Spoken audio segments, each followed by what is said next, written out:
Hello everyone, কিছুদিন পূর্বেই বরকত ট্রাভেলসের বহরে যুক্ত হওয়া জাপানি ইসুজু এলডি মডেলের চেসিসের উপরে যে ফুল স্লিপার বাসটি নির্মাণ হয়েছিল সেই বাসটির ফুল বডি দেখিয়েছিলাম। তবে ওই মুহূর্তে বাসের ভেতরের দিকের বেশ কিছু কাজ বাকি থাকায় বাসের কেবিনগুলো বা ভেতরের লাইটিংগুলো আপনাদের দেখাতে পারেনি। আজ হাজির হয়েছি বাসের ভেতরের অংশ লাইটিং বা কেবিনগুলো দেখানোর জন্য।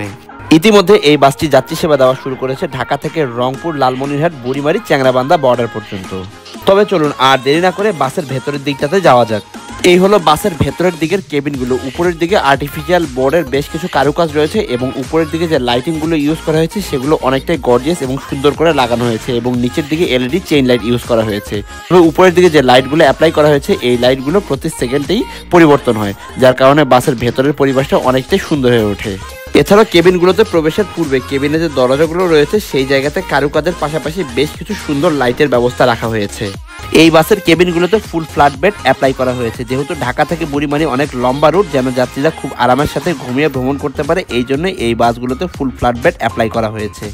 আপার ডেক এবং লোয়ার ডেক মিলে সর্বমোট 10টি সিঙ্গেল কেবিন এবং 10টি ডাবল কেবিন রয়েছে।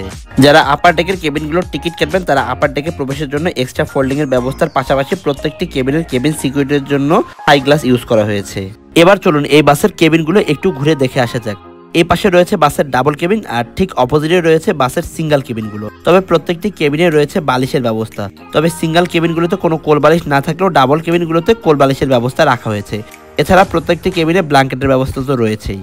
এই হলো বাসের আপার ডেকের ডাবল কেবিন আর ঠিক অপোজিট পাশে রয়েছে বাসের আপার ডেকের সিঙ্গেল কেবিন। তবে সিঙ্গেল কেবিন বা ডাবল কেবিন সবগুলো একই রকম, আপার ডেক বা লোয়ার ডেকের সবগুলো কেবিনই একই রকম, কোনো রকম পার্থক্য রাখা হয়নি। এই বাসের কেবিনগুলো বেশ ভালোই লম্বা, 5.5 থেকে 6 ফিটের মানুষ খুব আরামের সাথেই ভ্রমণ করতে পারবে। পায়ের দিকটাতে এই টাইপের জুতা রাখার জন্য শু বক্স এবং দুপাশে পানির বোতল রাখার জন্য বোতল হোল্ডার রয়েছে। তার উপরের দিকে রয়েছে এসির ভেন্ট আর মাথার দিকটাতে যাত্রীরা যেন বসে ভ্রমণ করতে পারে, যার জন্য এই জায়গাতে নরম ফোমের ব্যবস্থা রাখা হয়েছে। উপরের দিকটাতে কেবিন লাইট অন অফের একটি বাটন, এছাড়া গাইড সাহেবকে কল করার জন্য আরো একটি বাটন রয়েছে। এছাড়া মোবাইল চার্জিং এর জন্য 2 পিন রাখা হয়েছে।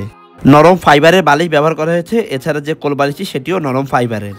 আর সবচেয়ে মজার বিষয় হলো কেবিন সিকিউরিটির জন্য এইরকম থাই গ্লাসের ব্যবহার রাখা হয়েছে প্রত্যেকটি কেবিনে।